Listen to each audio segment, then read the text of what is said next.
Hello, hello everyone. So I have a marvelous project for you today using this marvelous paper pad from Paper House Productions. And this video is going to be just a touch longer than usual because there is a lot of steps to this layout. So I have a piece of 8.5 by 11 marshmallow cardstock, and I'm going to use the sticker sheet, but I couldn't get it to pull out of the pad. I don't know what was going on there. And ignore those photos. You'll see them again on another layout someday, but not today. I'm going to switch my layout out for sure. And I have this gorgeous cut file. This is a cut file from Paige Evans. It was one of the free ones that was in her Facebook group. And I'm going to go ahead and back that with all of these gorgeous marvelous papers. So what I'm going to start with is I'm going to start by drawing a very light pencil line. I'm kind of looking, see, originally I was going to do these two photos. But again, as I started to create with this cut file and started to back it and started to do a mixed media background, I decided that that I didn't like them with what I was doing. So I found a photo that had a little bit more colors in it that worked a little bit better with the backgrounds I'm creating. So I'm going to go ahead and trim up my paper, and then we're going to play with a mixed media background. We're going to play with some Vicki Boutin art crayons today. So I matched my art crayons with these 4 marvelous patterns that I wanted to use to back my cut file with. And we're going to do a really easy packaging technique, or Vicki Boutin calls it a kissing technique, so whatever you want to call that. Sprayed some water on my media mat, put a little bit of the art crayon down on some plastic packaging, and I'm just going to create some watercolor effects on this cardstock. I'm going to use, what I've done is in my head I've kind of gotten this piece of paper, broke it up into 4 quadrants, and so I'm going to use all 4 of the colors that I have chosen of art crayons, and I'm going to put the color in 4 kind of like blocks on my layout. So this is really easy to do. All you do is smear some art crayons down. I have a media mat, but you could use, I think there's probably a couple different things you could use, something nonstick, and then just spray some water on it, mix it up with your packaging, and go ahead and put it right down onto your paper. I used colors from the cool and the warm packages. I have both packages of art crayons, and I used some from each. So I'm just going to continue on here doing this technique, and when I'm all done, I always blot with a paper towel to get some of the excess water off. This is marshmallow cardstock, so it really should it does hold water fairly good, but of course you never want, it's paper, so you never want to overwater your paper, right? So this is going to be my last color, and then I'm going to go ahead and blot this off and clean up my work surface, and I'm going to set this off to the side to dry completely, because then we're going to put a couple more layers on top of it. So that's just the beginning of our mixed media background. So this is why I love a mixed media mat. Just wipe it down and you're good to go. Now I'm going to back my cut file with all of these gorgeous marvelous papers from the paper pad. I am using just a pencil to trace along the outside edge, and the reason I'm going to do that is because once I have this cut file completely backed, I'm going to hand stitch it. I'm going to hand stitch around all of everything, the entire cut file. So what I'm doing is I'm placing the cut file so it completely covers the area, using a little bit of this glue pen, which I know from past experience, it's from close to my heart, and I know from past experience that I can use it to kind of tack down these cut files, and then when I hand stitch everything, the hand stitching will give it just a little bit more stability.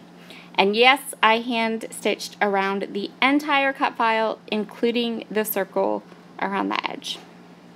And it took days. But you don't need to watch me work for days. So now I have the cut file backed. I've started stitching it, but I took a break because my background was completely dry, and I wanted to kind of get in there and finish the rest of what I wanted to do for the background. So here is the photo I do end up using. Now I have this photo in 3x4 and 3x3, and I end up using the 3x3 one, but this is me and my nephew. This is one of my nephews that lives pretty far away, so I don't get to see him as much. And so I try to make pictures, especially pictures of him and I together, kind of special because it doesn't happen a ton. So I'm back to those 4 colors of art crayons, the exact same 4 that I used for the background, and I'm just loading up one of my Distress stencil brushes. I have the Tim Holtz Distress stencil brushes, but any stencil brush would work. And I am just picking up the art crayon and putting it through this stencil. This stencil is a Vicki Boutin stencil from her brand new Field Notes collection. I love that collection so much. I have been enjoying playing with it immensely. I don't think I've done a video though. I've done 2 layouts with it, but I don't think I've done a video, so we need to do that soon. So yep, just scribble down the art crayon, pick it up with your stencil brush, and put it in. And I'm going to do exactly the same way as I did the kissing. I'm going to go and have 4 quadrants, and each quadrant is going to have like color on color. So I'm just going to move this up and go into the pink and go from there. So now I have all of my stenciling done, but I decided I wanted some splatters in the different areas of my layout. So what I'm going to do, same 4 colors of art crayons, I'm going to put them on my media mat, add a little bit more water than I did for the kissing, wipe off my brush with a baby wipe, and do all 4 quadrants. A little bit of art crayon, as you can see right there, goes an incredibly long way. But it also is if you want something to be more saturated or less saturated. That can help as well. So I was a little bit less saturated when I did the packaging or the kissing technique, but I was a little less, or the other way, I was less saturated when I did the initial background, but I'm a little saturating it more with the splatters. And now for one last dose of splattering, I put some Shimmer's Golden Days down to get some sparkle. And now I'm going to set that off to the side and get back to work on stitching my cut file. So this video is a few days later. I've stitched the cut file completely, and now I want to pop the entire thing up onto my background, which is also completely dried now. And so what I'm doing is I took this Scotch foam tape and I'm cutting these teeny tiny thin strips of foam tape, and I'm putting them all the way around the edges. And I left this piece of backing it with foam tape on because I thought you guys might want to see how to do this. It's a little bit fiddly. The main part of the cut file is easy, just cut off big hunks. And don't worry, I know my Scotch foam tape is running really low, but I have an entire new package in my rest cog, so it's all good. But I wanted to show you how to do the edges there because I felt like maybe sometimes you should see that in person because they were thin and I had to cut really thin pieces of foam tape, and you'll see when I flip it over and put it down that you don't see it on the actual layout at all. So now we're just going to put this layout all together.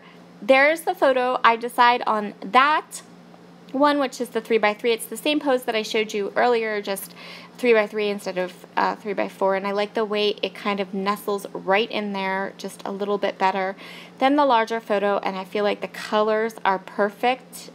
The colors on my shirt really match the colors I used to back the cut file, so I thought it would work really well.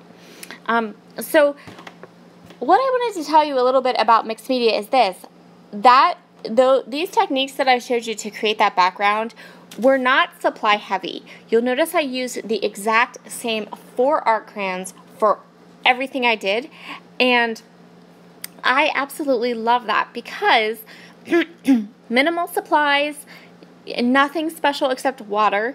You do need stencil brushes, I guess, so there is some special like tools maybe that you would need, but those art crayons are like the best mixed media thing ever because you can use them in so many ways, and I love them.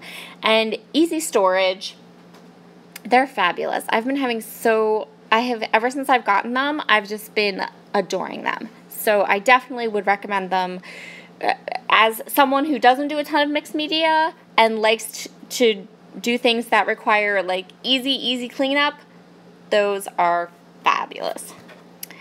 So I'm going ahead and doing my title. I've pulled the sticker sheet out from the Marvelous collection, and I also pulled those enamel stickers out that have the pandas. And this is so funny. So initially when I pulled these stickers out, I was not using the pandas. I had no intention of using pandas. There were not going to be pandas on my page at all. I just wanted the hearts. So I did want the hearts, because I needed enough hearts to do like 3 clusters, and I could tell that there weren't enough hearts on the sticker sheet to do 3 clusters, and I wanted some like different sizes and things like that. So definitely was not going to use the panda bears, and then watch what happens. So I'm doing my clusters, and here's the little hearts from the sticker sheet, and I'm grabbing the enamel stickers, and I'm like, I'll just put a panda bear to see how it looks. And oh my gosh, they were so cute, and I loved them. So now this layout's going to go a little panda crazy. But they were perfect for this layout because, first of all, it's like a cute baby layout, number 1. Number 2, panda bears are neutral, and it added this like whimsical look that just went with my background and my cut file. And I love how this turned out. So cute. And I don't know, they were just so cute. And they were like the perfect size to add that little finishing touch to the page without detracting from my large cut file. Look how cute they are. So yeah, we added pandas and bamboo.